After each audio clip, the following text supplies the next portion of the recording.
یه واقعیت در جنگ رخ داده. صحنه‌ای که اسرائیل در روز اول دست برتر داشت، به مرور ایران اومد دست برتر پیدا کرد.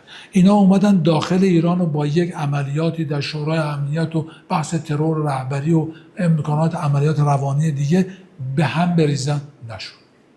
میخواستن مردم رو بیارن به صحنه، مردم اومدن پشت نظام و پشت ایران قرار گرفتن.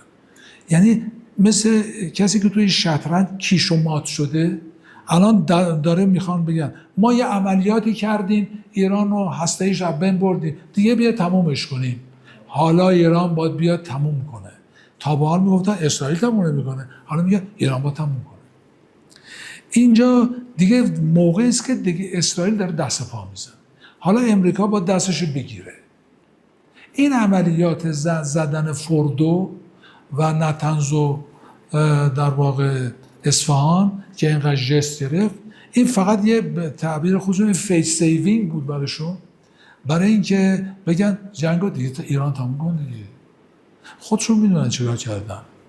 حالا کاری نداریم که خیلی خوشحالم میگم ما زدیم، بگذاریم، ما نمیخوایم وارد این موضوع بشیم، ولی بذار خوشحال باشم، ما کاری بهش نداریم. ولی صحنه رو میدونیم داره چی کار داره میکنن. یه چیزی در حدی همین که رهبری فرمودن، زیاده روی در مطلب داره میکنن، ولی مقصودشون اینه که یه جوری تمومش کنید.